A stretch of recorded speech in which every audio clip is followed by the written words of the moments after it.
Okay, so again, I had requests to do some chats about auditioning. I will I, I will say at the beginning of this week, like I said at the beginning of last week, I'm not an expert at this. I am as informed as a professional actor sort of can be. I have been working as a professional actor for the last decade and partially as a professional actor for the last 20 years. So I'm sharing with you my experience. I'm sharing with you my advice.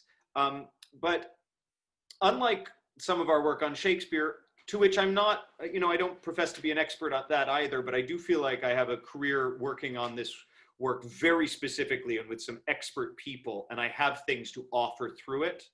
As far as auditioning goes, I'm giving you my experience, and I really hope it's helpful, and I'm happy to answer questions. But this is not a craft. I would never lead a workshop on auditioning. So this is just my experience as far as auditioning, focused on theater and sort of focused on classical theater. I think it's applicable in all spheres, but that's sort of what I'm targeting, and that's most of my experience. And last week was much about the room, being in the room, what to prepare, some on videos. And this week I wanted to talk, I'm literally just going to say I'm talking about networking. It's an ugly word, but it's a good word for what I'm going to talk about. And for many of you, it may be, you may know this already. I may be repeating things. So if you're hearing something you already know, I'm sorry, a reminder is never a bad thing. But I do think in terms of programs and teachers and people prepping you for this world, this is an area people don't talk about in the way that I think actors would be benefited by talking about. So I hope I have a few things to offer. So part 2 of auditioning is really about networking. And so to begin, I want to say that as far as getting work and continuing to work, the most important thing is who you know. It sounds like a cliche. It is absolutely true. The most important thing is who you know. And it also sounds ugly. And I want to make the case that it's not. It's not ugly. It makes sense when you look at the process of auditioning and the fact that auditioning is a terrible way to know if an actor is going to be good in a show. I don't necessarily have a great alternative to it. And I do think that companies should include some auditions. There should always be some new blood. You should always be trying to introduce new people to a core group or a company or a theater. But there are a lot of people wonderful at auditions that are not good actors. There's almost no way in an audition to tell a lot of factors that are going to be really important in a rehearsal process. And I know dozens of great actors who are terrible at auditioning. And the problem is it stops them from getting the job. So as far as who you know, sounding like an ugly thing, but not being one, of course, if you know some great actors and you've worked with them and you know you can trust them and you know they can deliver, of course you should hire them.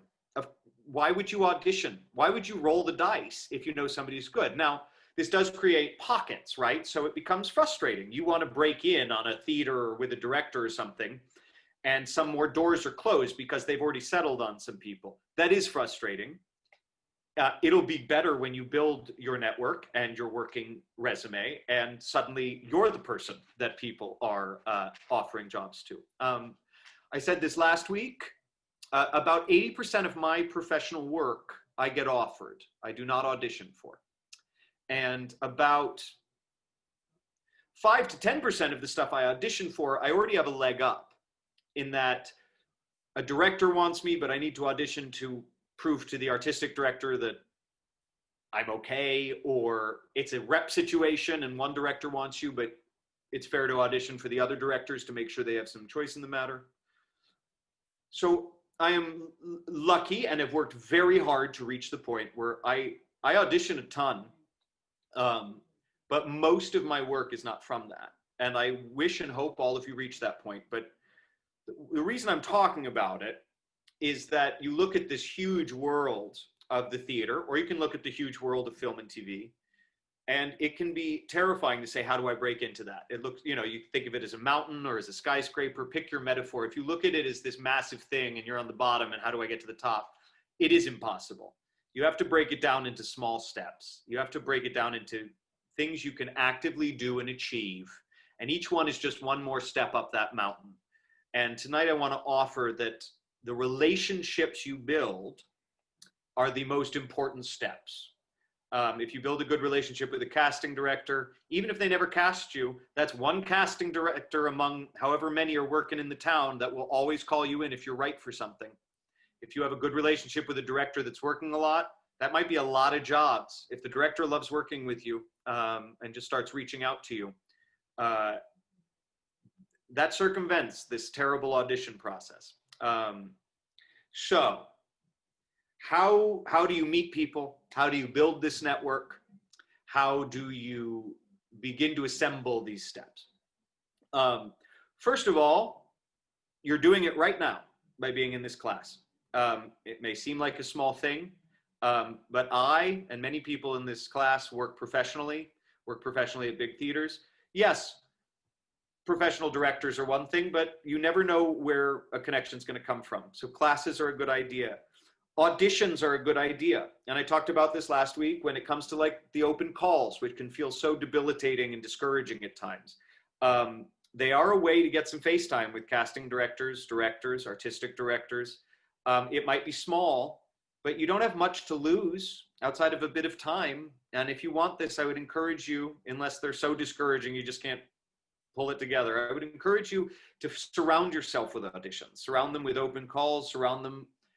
You know, I'm not, as far as professional stuff, I mean, there's a ton of websites that are good, you know, that you can find stuff on Backstage and Actors Access.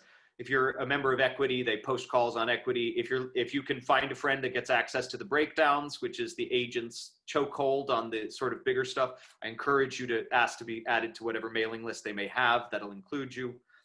So however you find things, you find them. And it's hard, and you know, maybe I could do another class on that.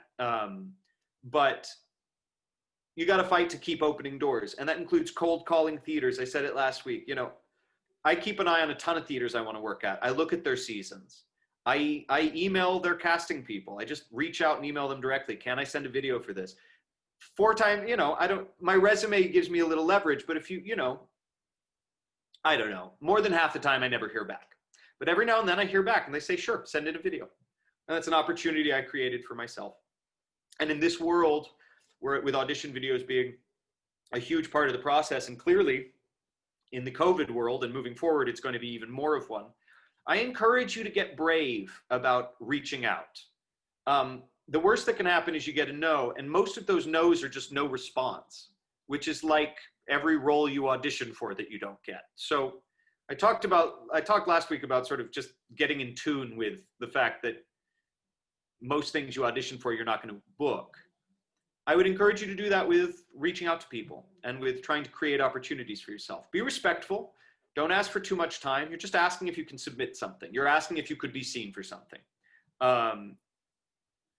So auditions are a way to get some face time. I said last week I'd address it. You know, when I audition, even at an open call, I write down who is in the room, and I'll usually follow up with them. I'll usually send a postcard to the theater just saying, hey, thanks for seeing me. You ran a great room. And then I just sign my name. Does it mean anything in the grand scheme? I don't know. It's debatable. You're constantly trying to remind people you exist and that you care and that it matters to you. And I know that I have gotten very positive responses from people I have built relationships with who have said to me, you know, you're the only person that sends me handwritten notes. I mean, it's just, I have made an imprint with them. A director I've worked with a lot in both Santa Cruz and Knoxville, a man named John Sipes, once said to me, he's like, you know, the reason you work so much is that you're just so good at maintaining relationships. And I said, thank you, John. I've worked really hard to do that. We do enter this weird zone where you ask yourself, am I being manipulative? Am I using people? And I want to say to you that you're not. You want to work in this world. And hopefully the people you want to work with are great artists. You want to build a relationship with them. Now it's a fine line. You don't want to pester. Uh, you don't want to burden anyone's time. If you're not friends with them, don't treat them like they're friends, but reach out and try to build bridges slowly. I send about 100 to 120 Christmas cards every year. I get maybe 1 or 2 emails thanking me for them. But I'm just reminding people, I still care. I still exist. I want to work with you. At this point in my career, it's broken down by states. But I'm sure all of you can count at least a dozen. You know people working out there, or you know somebody that knows them. If I know them more intimately, I might send a handwritten letter. Postcards are the easiest for people I don't really know, and I'm just sending it to the theater, CCing them. You can do emails. My problem with emails is I'm never sure anybody's read them. I'm not sure anybody cares. Emails get deleted a lot. And social media is good. I'm not very good at it. I have a Facebook account, and I only restarted it actually when I was planning to restart this class. I was off it for about 2.5 years. It is a good mechanism to see who mutual friends are. If I'm auditioning for a director that I don't know, it's easy to get on Facebook and see if we have a dozen mutual friends. And out of those dozen mutual friends, maybe somebody knows them really well and knows my work and is willing to recommend me. If I can get somebody to send me a recommendation to that director, it can't hurt. It really, and it may well really put me in contention for a job I was not in contention for. Because again, auditioning is a terrible system. So if somebody you trust and admire says to you, this person knows their shit, and you're serious about your shit, and your ego isn't about casting out of New York or LA or whatever, you'll take that seriously, I would hope. And it has helped me in the past. I will to this, and I answered this a bit on the Q&A in our first class, but I'll address it here. When I was, and I'll try to be quick, I got cast at Shakespeare Santa Cruz in 2008 as Romeo. The artistic director, Marco Baricelli, asked me, I was going to rep with All's Well That Ends Well as the steward, and the artistic director said, you don't need to do the steward. If you want to just focus on Romeo, you can just do Romeo. And one of the interns, the steward's a 2-scene part, somebody else can do it. And I said, no, Marco, I'd really like to do the steward. I just wanted to be in the rep. But what happened was I worked with a director named Tim O'Sell. And Tim, 6 years later, I had a 2-scene part. Tim and I really liked Tim. We worked well together. And we were friends on Facebook. Didn't talk for 6 years. 6 years later, after I do Henry V at Shakespeare Santa Cruz, he sends me a Facebook message saying, I'm directing this production of Henry IV. Would you be interested in doing a Hotspur? I said yes. I sent a video because it was in rep with a Henry V. I had to show myself to the other director. I booked it. I've done 4 shows at Shakespeare Festival St. Louis since. Tim then brought me to Indiana Repertory Theater to do 2 Gentlemen of Verona, where I have done 6 shows since. When I came back in 2011 to Shakespeare Santa Cruz, I met Scott Wentworth, who has not only become one of my dearest friends in the world and mentors. Scott brought me to Denver. We worked together for multiple years at Santa Cruz, but he brought me to Denver to do Romeo. He brought me to New Jersey to do Much Ado About Nothing. He and his wife, Marion, are 2 of my closest friends. I visit them every year in Stratford, where they live in Canada, and they work and have been for 25 years at the Stratford Festival there. And Scott had worked at Indiana Rep for years and years and years. And his name on my resume is part of how I got the job there. I worked with John Sipes there on Man in the Iron Mask. He's my connection to all the work I've done at the Clarence Brown Theater in Knoxville, Tennessee, which has been 4 shows now. One of them, he wasn't the director, but another director saw me there in the show I was doing with John. I won't go further than that, but I can trace 80–90% of my career to these wonderful, incredible artists that I became friends with, that I nurtured communication with, and I was not being manipulative about.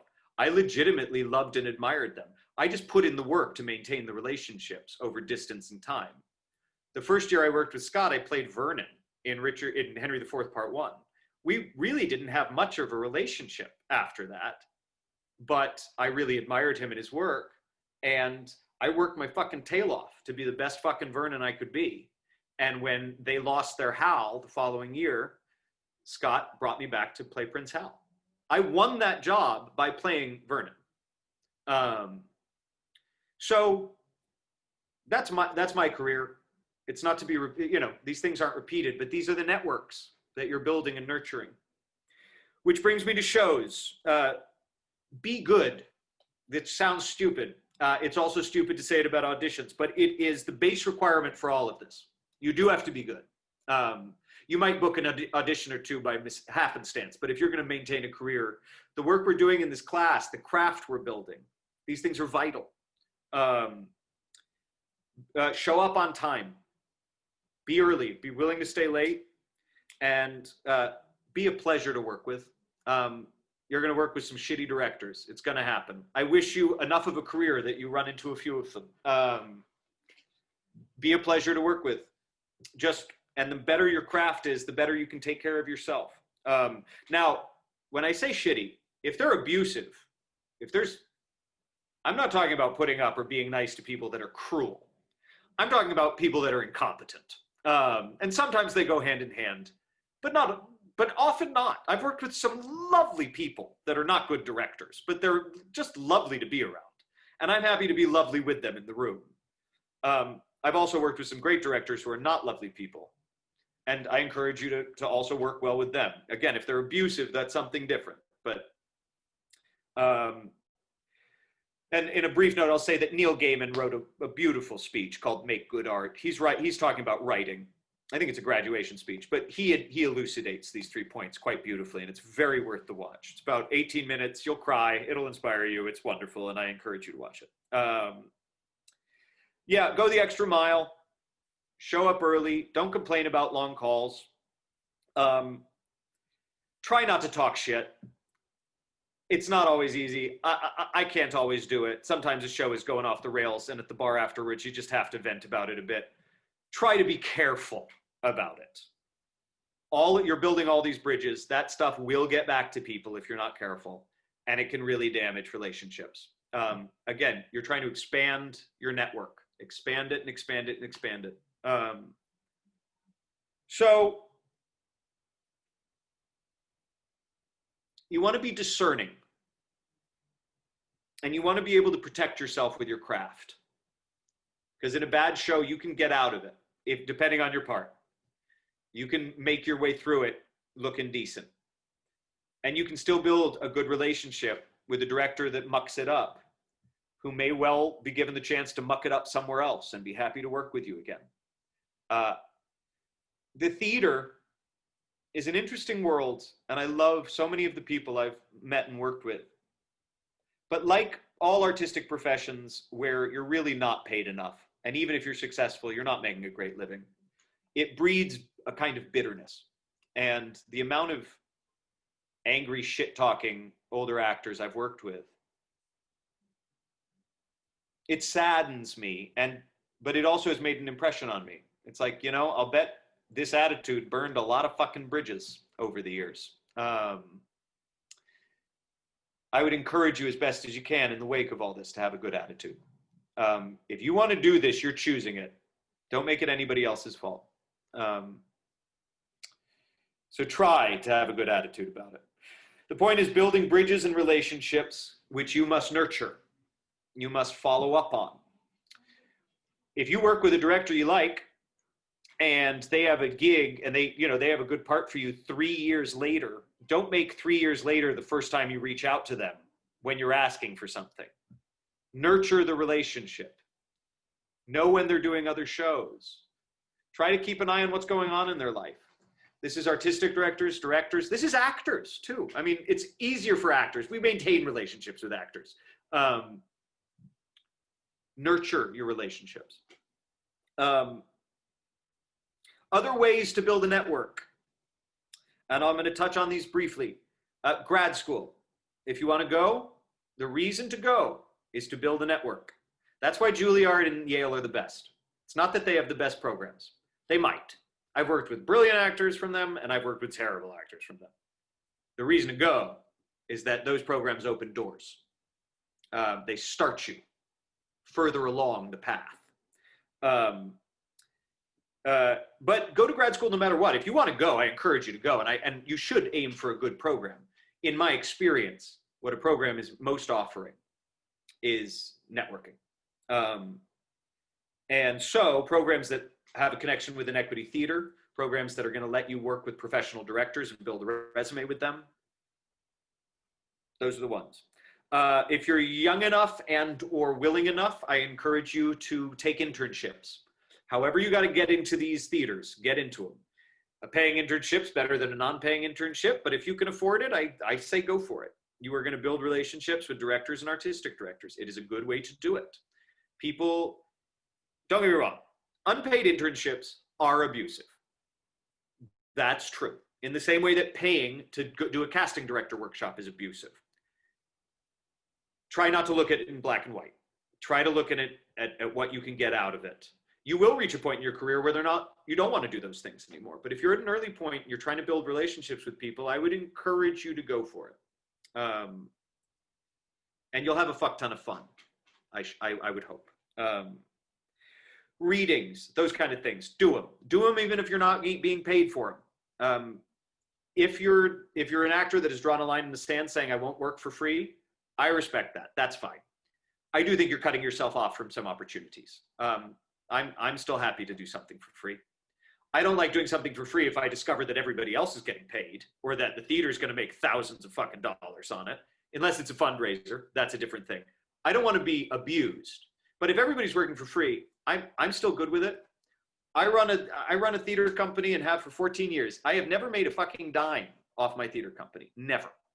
I maintain it both because I love it, because I think we produce good work, but also because I need this work. I need it. And when I have gaps between jobs, it's my salvation and my sandbox. So I created that for myself. And it has helped me professionally, as I've talked about. So those are ways to build your network. When and if you're given the chance, I'm just gonna, it can be awkward. You finally get a chance to talk with an artistic director. I've been in this position. You haven't actually worked with them, but they've been around. You get super awkward. Don't try to do more than you can do. Just be yourself briefly and move on. Don't take up too much of their time. Don't act like you're their friend if you're not their friend. Build friendships, but don't assume. I've learned this through long years of discomfort. Just be yourself briefly and move on. And don't give yourself something to stress over. And I'll close with, and then I will take some questions. I imagine there will be some in regards to this. Figure out what you want and then map yourself, your network. And what I mean by that is, and I brought this up briefly last week, if you're in LA looking to do film and TV and your goal for theater is to just work at the best, then what they pay is meaningless. Your job in networking is to just discover the best theaters and the best directors and find ways into them, build that network. If you want a regional theater career, you can do it in New York, you can do it in Chicago, you can do it in Los Angeles. There are even some regional theaters, or regional cities you can do it in. New York is the best place to be as far as just the number of auditions, the number of opportunities. But whatever your choice and for whatever reason, all of a sudden you're building a network of the kind of theaters you want to work at, the amount they pay, because this is how you make most of your living, hopefully, the directors you want to work with. So that's a different network than if doing theater is your passion in Los Angeles, where you're looking to make money doing other things. And if you live in a regional city that only has a few theaters, you need to build a network that reaches out to neighboring cities. Videos make this much easier now, but as cities that you can access, that have theaters, you should be aware of. So again, I feel like a lot of what I've said may have been rudimentary, but I hope the point of building and nurturing real relationships, following up, it's really what's given me most of my career. And I would encourage you to do the same. Again, I'm not an expert at this, and other actors may well have other experiences and may tell you never to work for free or never to do an internship or don't go to grad school or you must go to grad school. I mean, you're only getting one person's opinion here, and I'm not professing any kind of expertise, just my experience. So that is the lecture on, and I am happy to take questions if anybody has them. Just use the participants menu and raise your hand. And that is the best way for me to see you and to take a question if anybody has one. Give people a second. Great. All right. Oh, I got one. Tamara, I'm asking you to unmute. Hi, Charles. How are you? I'm well. It's nice to meet you. How are you? Meet you. I'm good. I actually have a question in regards to equity. Yeah. I went to grad school overseas, and so it didn't transfer in LA. Yeah. And before that, I was in like a regional market. Didn't make a lot of sense. Right. But I'm finding it to be somewhat of a hurdle for some of the places I want to work for. Absolutely. And then in contrast to that, if I do join equity, it limited me from doing other work. It is. So, I get it. I'm sorry. I don't want to interrupt you. Was there a follow-up or more to it? No, that's really it. Like, how do because the problem with equity is you won't even likely get seen unless you're equity. And right. The only way you can get equity is to be cast. You know what I'm saying? So that's a hurdle. I totally do. I totally do. I guess I'll give some general thoughts, but where are you stationed? Where are you living? I'm in LA now. You're in LA. I've been here for about a year. Okay. And are you eligible for equity? No. Okay. Then as far as LA goes, see, it's an interesting toss-up. In New York, unless you're a singer that can do non-union musicals, I think you should be equity. In Chicago, you probably shouldn't unless you're connected to every theater, because the inner circle of Chicago theater actors is so locked that going equity can end a career if you do it at the wrong time.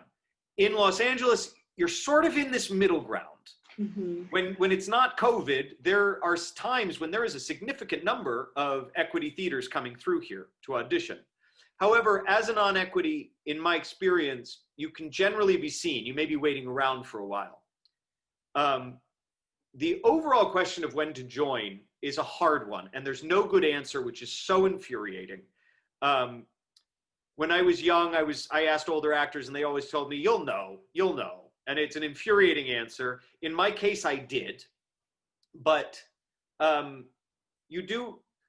may come a point, if you've reached a point in your career where you're like, fuck non-union, I can't deal with the ups and downs of this, I'm done with it, you should join equity. Until you reach that point, being non-union just opens up more possibilities to you in Los Angeles or Chicago. If you want to build your equity points, and the frustration is, how do I get an equity job without being equity? That's stuff where internships are good. And also a lot of Shakespeare theaters are good in that they'll hire, a lot of summer festivals are good in that they'll hire non-union actors to fill out a larger cast. And you can get your equity points through that. You're still working non-union. You're not getting paid well, unfortunately, but you will garner EMC points. They're not as hard to get as you think. And if you're willing to do stuff like internships, the Wilgear Theatricum in Topanga does an internship. I think it's kind of shitty that they don't pay based on how long they're asking people to do it. However, if you do it, you spend a summer in Topanga Canyon, which is heaven. And at the end of it, you'll have half your points. I mean, their season runs long enough that two summers at the Wilgear, and you will have all the equity points you need. Is that worth it? I don't know. So if you're done with non-union, then join the union as soon as you can. But you will be closing doors on opportunities. So if you're not sort of done with it, I would encourage you to leave the door open to non-union until something happens in your career where it's sort of your resume in the world says it's time to join, you got to join now. And I know that's frustrating advice, but if you keep working and keep working, it does reach that point. Does that, I'm going to ask you to unmute again. I saw, no problem. Does that sort of answer?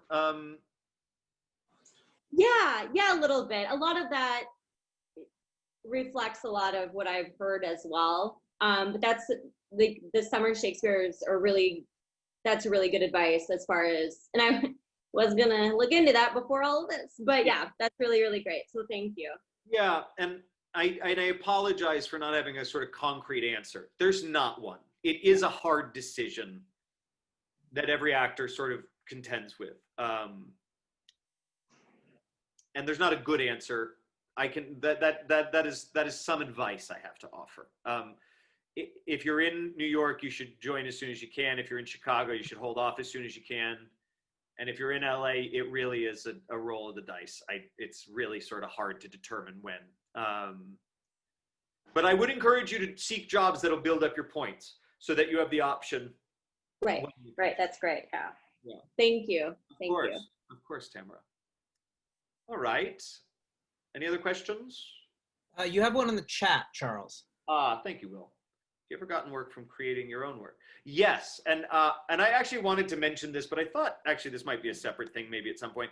Self-producing is an excellent idea, and I encourage you to do it. And if you're self-producing Shakespeare, you don't have to pay for rights. You just have to get a group of people together that want to do it. You can get people to see it.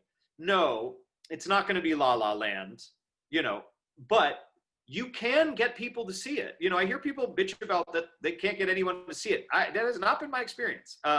You can get people to see it. I would target it. If you're doing a show because you love the theater and you love the people you're working with, but you're not playing a standout part, you're not playing a part to sort of blow them away, don't waste your credit or whatever by inviting people to that one. I mean, professionals. I'm not talking about, invite your friends, support your theaters. Pick your point, pick the part, pick the right place, and self-produce it. Pick a role you love and make it happen. Make it happen for a weekend. Make it happen for a run. My getting cast at Shakespeare Santa Cruz was because an actor saw me in a show that my company did, and he recommended me to an artistic director that hired me. I got lucky that actor was in that theater for that show. But I worked my tail off for that. I made that opportunity possible. And so I would encourage you to, A, things can happen, and B, even if they don't, you're creating memories. I mean, this is what you want to do, right? So do it. I encourage you to self-produce. It can be stressful as fuck. You know, it will age you, but it can really be wonderful. I encourage you to do it. So yeah. All right. I'm going to, that's it.